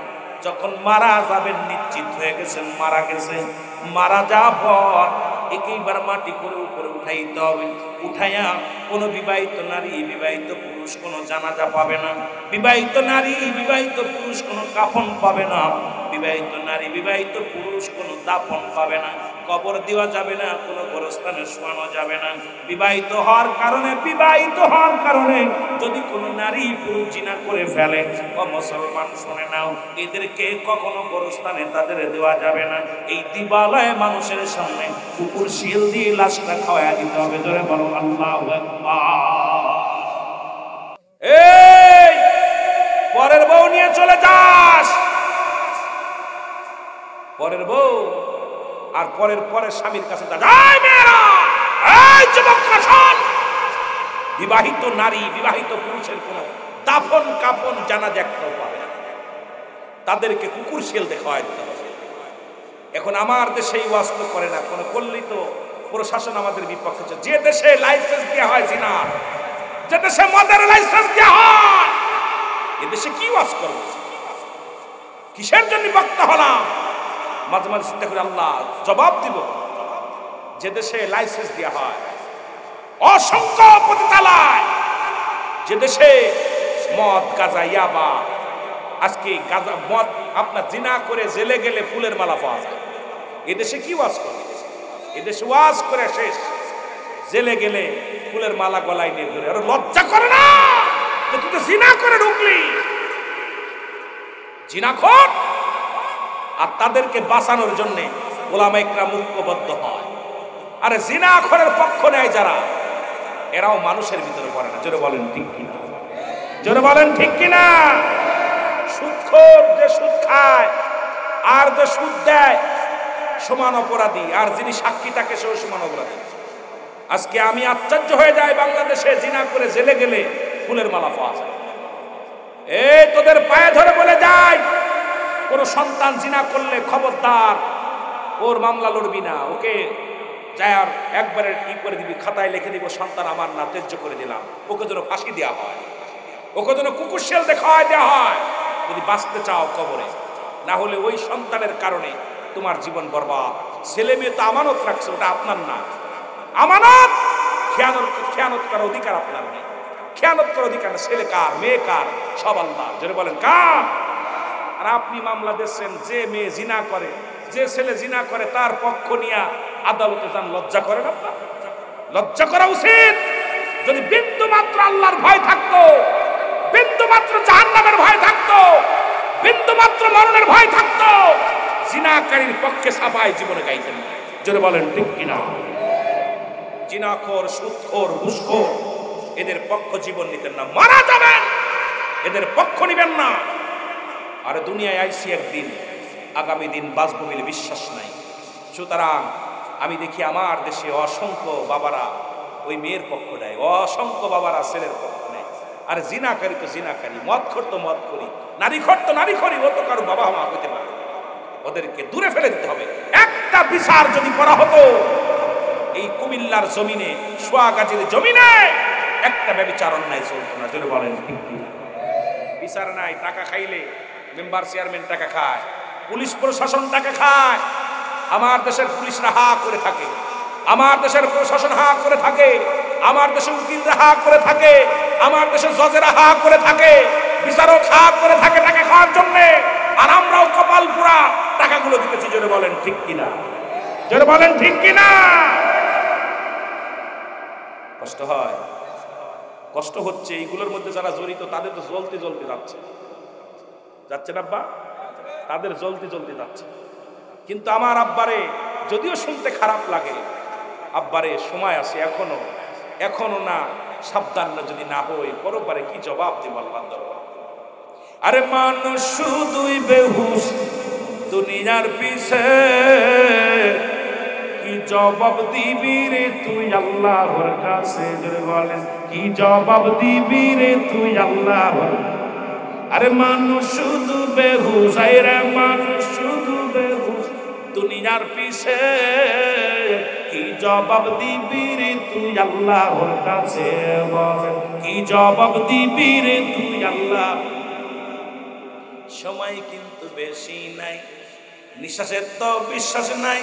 কখন আজরাইল আসবে যাবি রে চলে, কখন আজরাইল আসবে যাবে রে চলে। কি জবাব দিবি রে ভাই আল্লাহর কাছে বলেন, কি জবাব দিবি রে তুই আল্লাহ? নামাজ রোজা ছেড়ে দিয়ে সুন্দরী নারী পেয়ে, নামাজ রোজা ছেড়ে দিয়ে সুন্দরী নারী পেয়ে উল্লাসে করিলি রে প্রেম জগতের মাঝে, হায় হায় উল্লাসে করিলি রে প্রেম জগতের মাঝে। কি জবাব দিবি রে তুই আল্লাহর কাছে বলেন, কি জবাব দিবি রে তুই? আরে মানুষ শুধু বেহুশ রে, মানুষ শুধু বেহুশ দুনিয়ার পিছে। কি জবাব দিবি রে তুই আল্লাহর কাছে বলেন, কি জবাব দিবি রে তুই আল্লাহর? ঠিক কি না? আহা, সুন্দর নারী বাড়ি গাড়ি পায়া আনন্দ ফুর্তিতে চলতেছে, চোখটা বন্ধ করে দেখেন, একবার চোখটা বন্ধ করে দেখেন, কেউ আপনার না। আপনি একটু চোখটা বন্ধ করে দেখেন, পাশে সবাই আছে, কেউ আপনার না।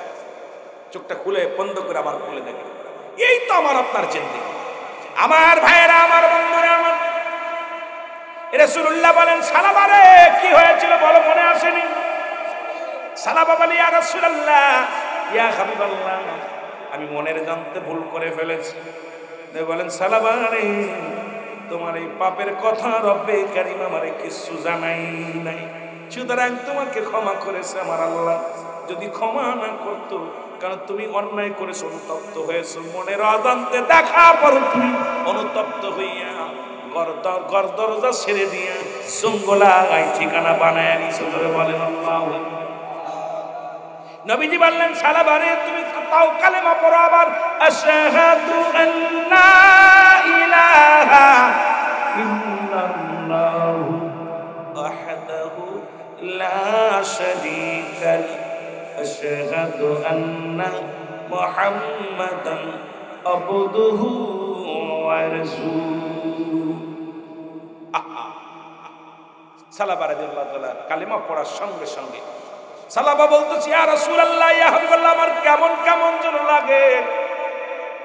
নবী বলেন, সালাবারে কি হয়েছে, আমার কাছে আয়।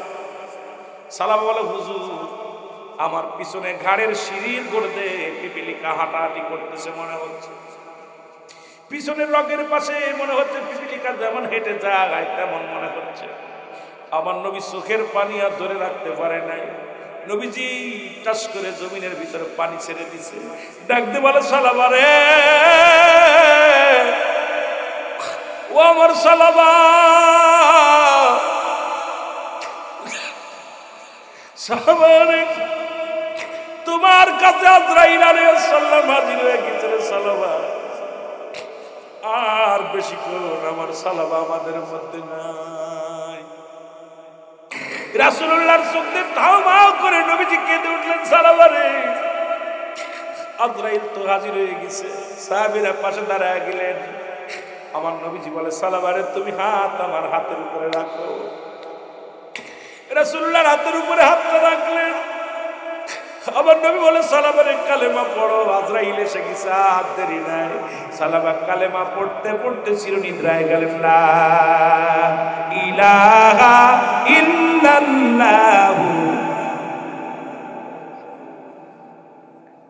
সাল্লাল্লাহু আলাইহি ওয়াসাল্লাম। সালাবা রাদিয়াল্লাহু তাআলা চিরনিদ্রায় গেলেন।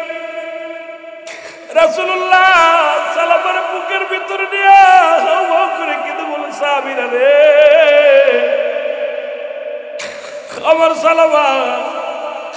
আমার সালাবা বিদায় হয়ে গেল, তোমরা গোসল করাও, তাড়াতাড়ি গোসল করাও। সাহাবীরা গোসল করাইলেন, কাপড়ের কাপড় পরাইলেন। নবী বলেন, আজকে সালাবার জন্য দোয়া, সালাবার জন্য জানাজার নামাজ আমি নবী পড়বো, তোমরা ফাঁকা ময়দানে নিয়ে যাও। এইরকম একটা ময়দানের ভিতরে নিয়ে যাওয়া হলো। সাহাবীরা 4 জন ধরে, এখন নবীজি নিজেই ধরতে বলছে, 4 জন লাশ নিয়ে সুন্নাত, জোরে বলেন সুবহানাল্লাহ। অনেকে মুসলমান বলে 4 জন ধরে। এই যে মুসলমান 40 কদম পা বাড়ানোর পর খাটিয়া বদলানো, এটাও সুন্নাত। রাসূল বলে গেলেন কেমনে কেমনে লাশগুলো নিতে হবে। রাসূল তো নিজেই বলে গেলেন, মুসলমান শুনে নাও, আমি ওদিকে যাব, মুসলমান লম্বা আলোচনা গেলে দেরি হয়ে যাবে। সালাবা রাদিয়াল্লাহু তাআলার গোসল করানো হলো, কাপন পরানো হলো জানাজার নামাজের জন্য। যখন নিয়ে যাওয়া হয়, রাসূলুল্লাহ আগে আগে হাঁটতেছিলেন, হঠাৎ করে নবী দাঁড়ায় গেলেন। হযরত ওমরে ফারুক পিছনের দিকে তাকায় দেখে নবী পিছনে পড়ে গেছে। আল্লাহর নবীর ডাক দিলেন, ইয়া রাসূলুল্লাহ, ইয়া হাবিবাল্লাহ, আপনি তো অনেক পিছে পড়ে গেছেন, তাড়াতাড়ি আসেন। নবী বলে, ওমর রে, আমি কেমনে আসবো? আমি তো পা রাখার জায়গা পাচ্ছি না, আমি পাটা রাখবো কোথায়? বলে, ইয়া রাসূলুল্লাহ, আমরা তো সীমিত মানুষ। যেমন আজকে ঈদগার ময়দানটা অনেক বড়, লোক তো সামান্য। নবীজি হযরত ওমরে ফারুককে দেখতেছে সামান্য মানুষ। নবীজি বলেন, ওমর রে, আমি তো পা রাখার জায়গা পাচ্ছি না। এই পৃথিবীর মধ্যে ইতিপূর্বে এত ফেরেশতা নামে নাই। আসমান জমিনের ভিতরে লক্ষ লক্ষ ফেরেশতা আমার সালাবার জানাজার নামাজে হাজির হয়ে গেছে। ধরে বলেন সুবহানাল্লাহ। আর একটু জোরে বলো, এ যুবক,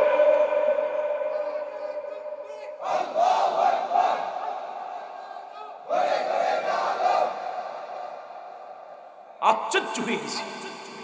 রাসূল বলতেছে, ইতিপূর্বে এত অসংখ্য ফেরেশতা পৃথিবীর মধ্যে নামে নাই, পা রাখার জায়গা নেই, এত পরিমাণ ফেরেশতা আইছে। সুবহানাল্লাহ বলেন না।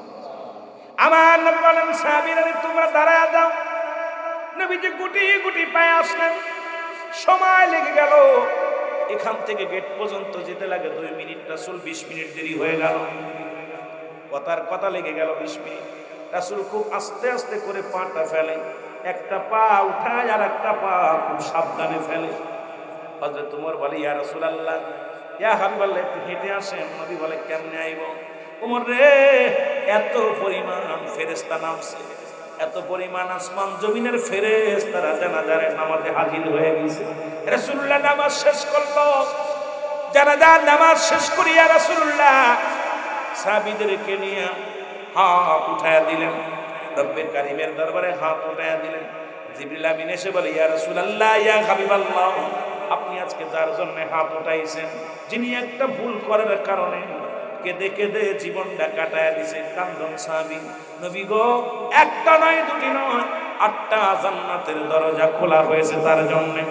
অসংখ্য ফেরেশতারা তাকে স্বাগতম জানায়া রিসিপশন করার জন্য বসে আছে। ইয়া রাসূলুল্লাহ, ইয়া হাবিবাল্লাহ, তাকে স্বাগতম জানায়া জান্নাতে ঢুকাবে। কারণ সালাবার জন্য সব জান্নাতের ফেরেশতারা অপেক্ষা করতেছে। সবাই তাকে নিবে, সুবহানাল্লাহ বলেন না। সবাই তার জন্য আগ্রহ হয়ে আছে। ইয়া রাসূলুল্লাহ, ইয়া হাবিবাল্লাহ, হুর গেলেমানগুলো তার জন্য অপেক্ষা আছে। নবী গো, অসংখ্য হুরেরা তার জন্য আগমন করতেছেন। ইয়া রাসূলুল্লাহ, ইয়া হাবিবাল্লাহ। আমার নবী মিষ্টি হাসি দিয়ে বলে, আমার সাহাবীরা রে, আমার কান্দনগত সাহাবা এত ভাগ্যবান, এত ভাগ্যবান, তার জন্য 8টা জান্নাতের দরজায় খোলা রয়েছে। এমনকি হুর গেলেমানগুলো তার জন্য অপেক্ষা করে।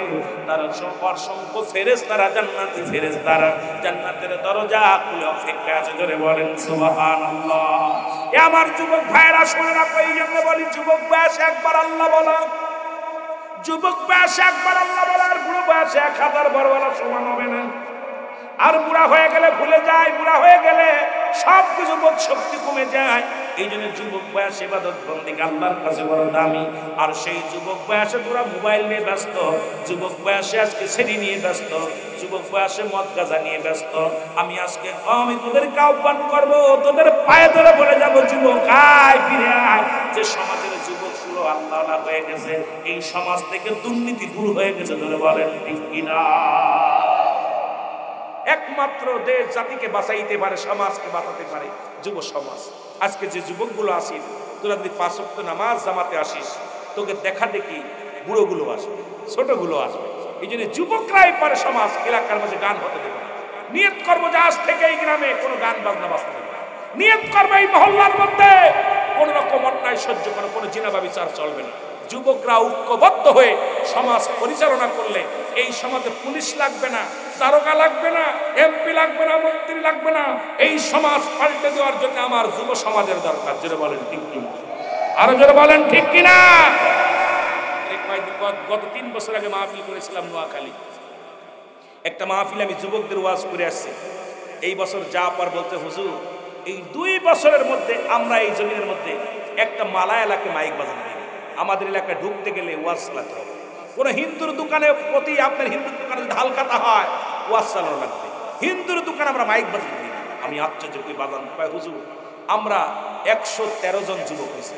এই 113 জন যুবক আমরা প্রতি সপ্তাহে একদিন বসি, প্রতি সপ্তাহে একদিন করে বসে সমাজের আমরা টাকা দিয়ে এই যারা গরিব অসহায় মেয়ে আছে তাদেরকে বিয়ে দিছি। আমরা নিজের অন্যায় করি না কাউকে করতে। আমরা এই যে 113 জন জামাতে যাই, 5 ওয়াক্ত নামাজ যার পাশে সে নামাজে যায়, 5 ওয়াক্ত নামাজ দাঁড়িয়ে রাখছে। আমি আশ্চর্য এই যুবকগুলো সামনে বসে পোশাক পরে, এত সুন্দর একটা পোশাক পরে আমার কাছে হুজুর আপনি তো বুড়া হয়ে গেছেন। আমি বুড়া হতো আর কতকাল, 3 বছর পরে তোদের সামনে আসলাম। হুজুর আপনার এক ওয়াজে আমার এলাকা পরিবর্তন হয়েছে হুজুর। আমরা আজ থেকে আমাদের মুরব্বীরা মসজিদ ভরে যায়, আমাদের যুবকগুলো মসজিদ ভরে যায়। এই সমাজের মধ্যে 2টা গান হতো, আজ পর্যন্ত আর 3 বছরের ভিতরে গান হয় নাই হুজুর। আমাদের গ্রামে একটা ঘোড়া দাবর হতো, সেটা বন্ধ হয়ে গেছে হুজুর। আমাদের এলাকায় অনেক গাজী কালুর গান হতো, এটা বন্ধ করছি হুজুর। আমাদের এলাকায় অনেক এগুলো, আমি আশ্চর্য ওদের কথা শুনে আমি প্রাণ ভরে দোয়া করছি। এবছরে 2টা গরু জব করে মাহফিল করছে। যুবকরা বলে হুজুর কারোর কাছে টাকা চাই না, আমরা টুকায় টুকায় টাকা দিয়ে দিই। আমি মসজিদের পরিবর্তন হয়েছে, কয় হুজুর ইমাম সাহেবের বেতন সব কিছু আমরা বহন করি। এই যে সমাজটা, এই সমাজের মধ্যে এই জন্য যুবক সমাজ, আজকে যুবকদের আমরা দিছি কি গান শোনাই। আজকে মাহফিলে আইয়া যুবকদের এমন এমন গান শোনায়, এই গানগুলো না গে যুবকদেরকে ইসলামের প্রতি ধাবিত করার জন্য যে আলোচনাগুলো আছে, সেই আলোচনাগুলো করে তাদেরকে ফিরাতে হবে। জোরে বলেন ঠিক কিনা? আরো জোরে বলেন ঠিক কিনা? এখন আমাদের বয়স শেষ, ওরাই তো আগামী দিনের ভবিষ্যৎ। ওরা একদিন এমপি হবে, ও একদিন মন্ত্রী হবে, ও একদিন আলেম হবে, ও একদিন বক্তা হবে, ও একদিন পিতা হবে, একদিন দাদা হবে। আগামী ভবিষ্যৎ ওরা, ওদেরকে দিয়ে সমাজ পরিবর্তন করতে হবে। এই জন্য আমি যুবকদের সবসময় বলি, যুবক ভাই, ও যুবক, সময় এখনো আছে, ফিরে আয়, ফিরে আয়। কারণ তোদের জন্য জান্নাত অপেক্ষা করতেছে। আল হাসান আল হুসাইন বলতেছে আমি তোদের জান্নাতের সর্দার, যুবকদের তোরা আয়, আমি তোদের সঙ্গে আনন্দ ফুর্তি করবো। সুবহানাল্লাহ। আর একটু জোরে বলেন, একটু মহব্বতের সঙ্গে দুরূদ শরীফ পড়েন। আল্লাহুম্মা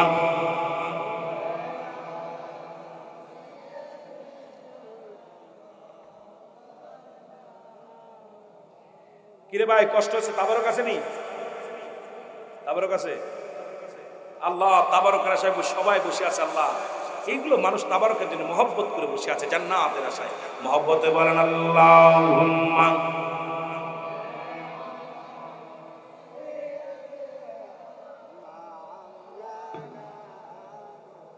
ওয়ালা আলি সাইয়্যিদিনা।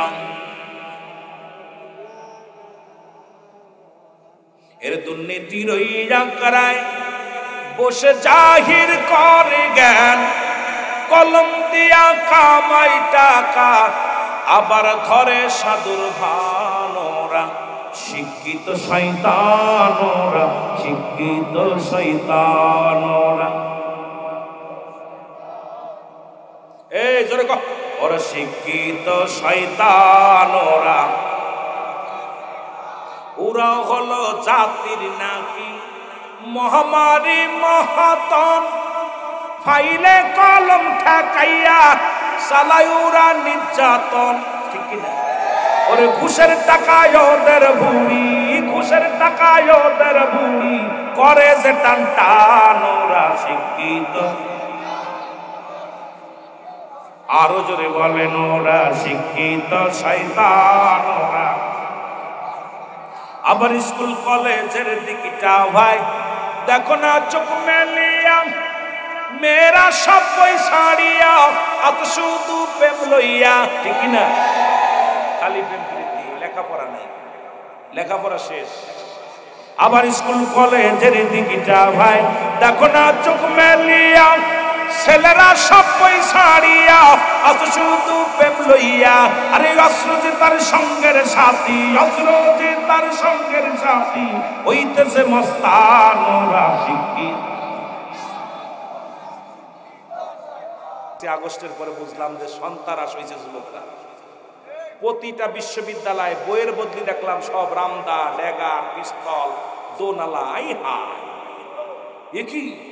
আমরা বই টানতে টানতে কড়া ফেলে দিছি ঘাড়ে, আর আমার যুবকরা এখন অস্ত্র টানতে টানতে হাত ব্যথায় গেছে। বলেন ঠিক কিনা?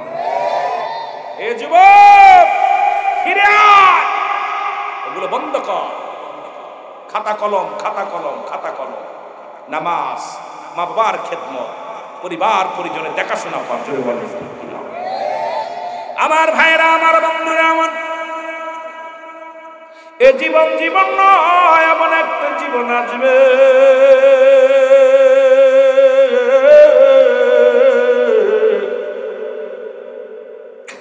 যে দেশে গেলে মানুষের বিচার হয়,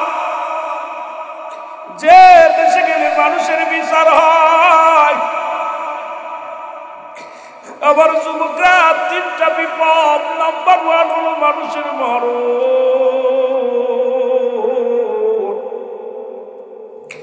নাম্বার 2 হলো কবর, নাম্বার 3 হলো মুসলমান কিয়ামতের ময়দান। আবার ভাইয়েরা, আমার বন্ধুরা, আমার এই মরণের কথা বলতে গেলে বড্ড কষ্ট হয়। আল্লামা মুফতি আমজাদ আলী সাহেব একটা কিতাব লেখলেন, কিতাবের নাম বারে শরিয়াত। এই কিতাবের মধ্যে লিখতে যা বললেন, দুনিয়ার মানুষ শোনো,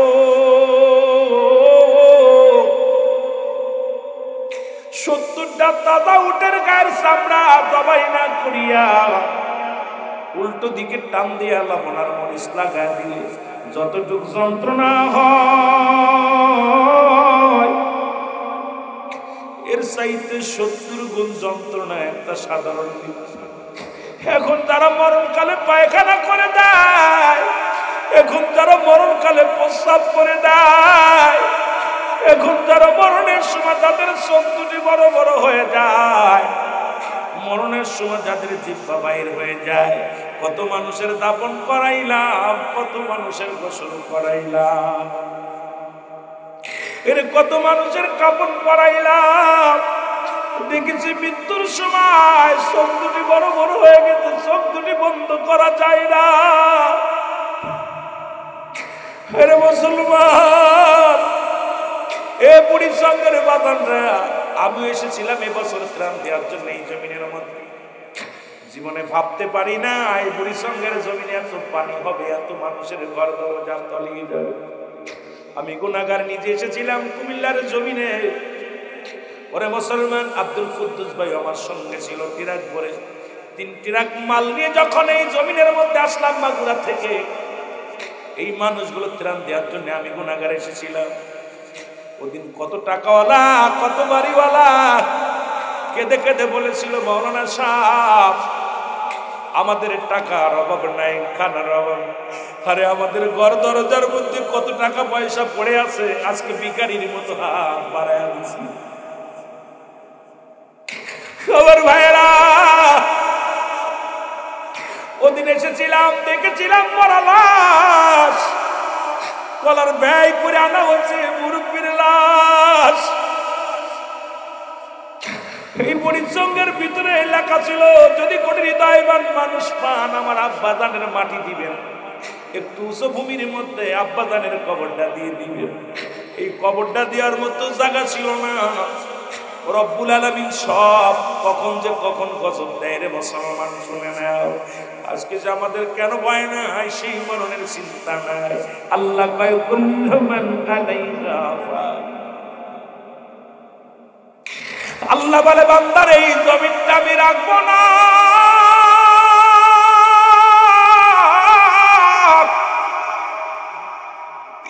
এই জমিনের মধ্যে যত মাটি আছে, মাটিগুলো পুড়ে আমি তামা বানায় দিব। এই জমিনের মধ্যে যত পানি আছে, সমস্ত পানিগুলো পুড়ে আমি ছাই করে দিব। এ মুসলমান, এই সোহাগাতের জমিনে যত পানি এসেছিল, কেউ ভাবতেও পারেন নাই বুড়িচঙ্গের জমিনে এত পানি আইব। এই পানিগুলো কোথায় গেল রে মুসলমান? এই পানিগুলো পুড়ে একদিন হয়ে যাবে ছাই। এই জমিনটা পুড়ে হয়ে যাবে তামারে মুসলমান। যেদিন কিচ্ছু বলতে কিচ্ছু থাকবে না, সেদিন থাকবে শুধু আমার আল্লাহ। আমি মাঝে মাঝে বলি, বান্দা কার জন্য তুমি সুদ খাও, কার জন্য ঘুষ খাও, কার জন্য দুনিয়ার মানুষে ঠগাও? এই দুনিয়ার সম্পদের পার বানাইলাম, এই দুনিয়ার সম্পদ খাবে লোকে, তোমার দেহ খাবে পোকের মুসলমান। এমন দেহ বানাইলা এই বডিখানা পিপিলিকায় খাবে, এই বডিখানা পোকা মাকড়ে খেয়ে ফেলবে মুসলমান। আর তোমার এই সম্পদগুলো দুনিয়ার মানুষ লুট করে নিবে রে ভাই। এই জন্য সময় থাকতে নামাজ পড়ো, সময় থাকতে হজ করো, সময় থাকতে যাকাত দাও, সময় থাকতে মাওলার বিধান মানিয়া চলো।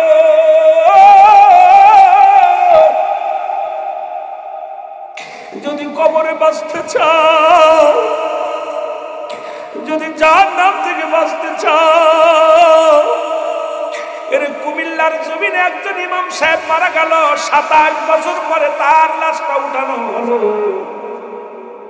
এই লাশের কাপড়ের কাপড় পচে নাই, এই লাশের কাপড়ের কাপড় তো দূরের কথা, গায়ের একটা পশমও পচে নাই। উনি ছিল ইমাম সাহেব। ওই পদ্মার হাট ব্রিজ ওই রাস্তা করতে যা লাশটা উত্তোলন হলো। তার সন্তানকে জিজ্ঞাসা করা হলো, সন্তান বলল, আমি আর আব্বা জান জীবনে তাহাজ্জুদের নামাজ ছাড়ে নাই। রাত্র যখন গভীর হয়ে যেত আমি দেখেছি আমার আব্বা জান যায় নামাজ পাড়িয়া সিজদার মধ্যে লুটে। আমার আব্বা জান, আমরা নামাজ না পড়লে আমাদের পথে ভাত দেয় না। এতদিন ইমামতি করি, একটা টাকা নেই নাই, বিনা টাকায় ইমামতি করেছে। জীবনের টাকার চিন্তা করে নাই। গরিব বাবা কোনদিন চিন্তা, পেটের চিন্তা করে নাই। রাত্র জাগিয়া জাগিয়া আমার আব্বা জান রব্বে কারিমের দরবারে চোখের পানি ছেড়ে ছেড়ে কাঁদতো। এ আমার যুবকেরা এরকম যদি বডি বানাইতে পারো,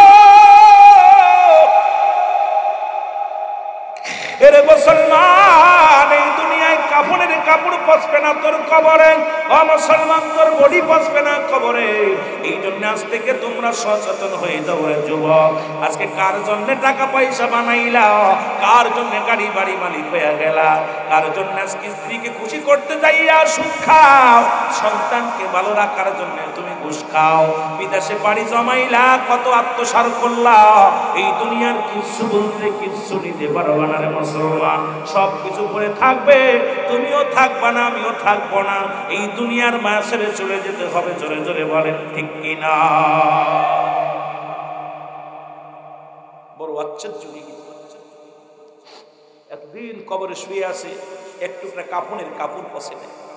তার সন্তানকে জিজ্ঞাসা করা হলো, সন্তান বলল, আমি তখন ক্লাস ইন্টারে পড়ি, আমার আব্বা জান, আমি রাত দুপুরে ক্লাস কলেজ থেকে এসে খাইতে বসছি, আমার আব্বা জান আমার সামনে থেকে প্লেটটা উঠায় বলে, বাজান খাবার তো আর বন্ধ করতে পারবো না, আল্লাহ খাওয়ায়, আমি খাওয়াই না, এখন খাইতেছো খায়ার না, জোহরের নামাজটা পড়বা, নামাজ যদি না পড়ে চলে যাও রাতের খানা বন্ধ। আমি এমন বাবার সন্তান, আমার আব্বা জান নামাজ না পড়লে আমাদের খাবার দিত না, আমার মা জননী আমাদের পথে ভাত বাড়ত না, এমন বাবার সন্তান। বেশি দূরে নাই, কুমিল্লা। আমরা এগুলো নেটের মধ্যে পাপ নিজেরে চিন্তা করি, আল্লাহ কত আল্লাহ মানুষ। একজন ইমাম সাহেব, তার দেহখানার কত মর্যাদা, কত দাম, আল্লাহ তার দামে রাখছে। জোরে বলেন না মারহাবা। এ মুসলমান শুনে নাও, আমি তোমাদেরকে বলে যাই, যুবক শোনো,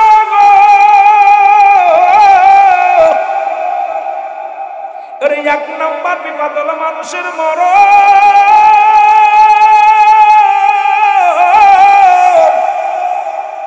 ওই সহজ মৃত্যু যদি এত কঠিন হয়, তাহলে মরণের সময় যারা পায়খানা প্রস্রাব করে দেয়।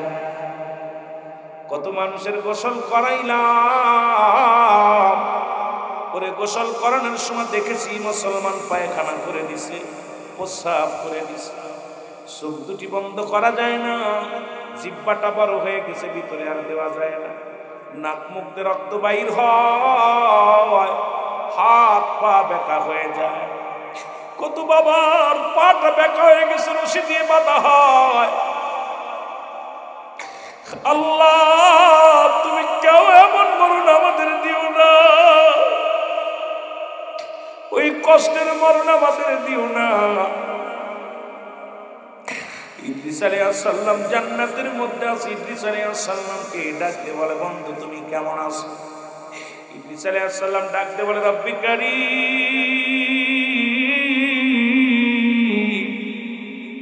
তোমার জান্নাতগুলো পায় আমি অত্যন্ত খুশি হয়েছি রে আমার আল্লাহ। ওই জান্নাতের মধ্যে বড় নিয়ামত আছে, তবে একটা কষ্ট,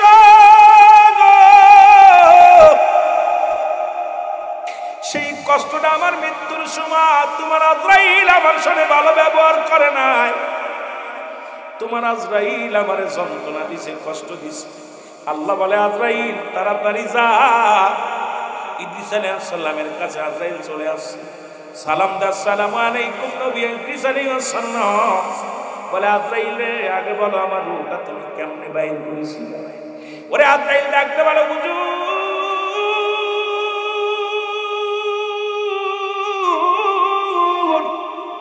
আমি এত বড় দানব, পৃথিবীর সমস্ত পানি যদি আমার মাথায় ঢেলে দেওয়া হয় একটু পানি গড়ায়া পড়ে না জমিনের মধ্যে। আমি এত বড় দানব, সবার জান কবজ করতে আমি দুনিয়ার মধ্যে আসি, একমাত্র ইমানদারের জান্নাতীদের জান বাইর করার জন্য আমি জমিনের মধ্যে আসি। জাহান্নামীদের জান আমি কবজ করি আসমানে থাকিয়া। এত জোরে একটা টান মারি, এমন জোরে একটা হুক্কার মারি গো, কলিজাটা বাইর হয়ে যায়, নাক মধ্যে রক্ত বাইর হয়ে যায়, রে পায়খানা প্রস্রাব করে দেয়। ওই মৃত্যু যন্ত্রণা সহ্য করতে পারে না, বড় কষ্ট হয়। আল্লাহর নবী ইদ্রিস আলাইহিস সালাম বলে আজরাইল,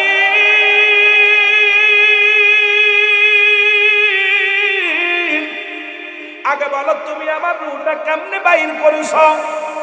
আজরাইল আলাইহিস সালাম বলে হুজুর, আপনার রূহটা বাইর করেছি মায়ের বুকে দুধ খাইতে খাইতে সন্তান যেমনি ঘুমায়া যায়, মায়ের বুকে দুধ খাইতে খাইতে সন্তান যেমনি ঘুমায়া যায়, আপনার রূহটা আমি এমনি বাইর করেছি।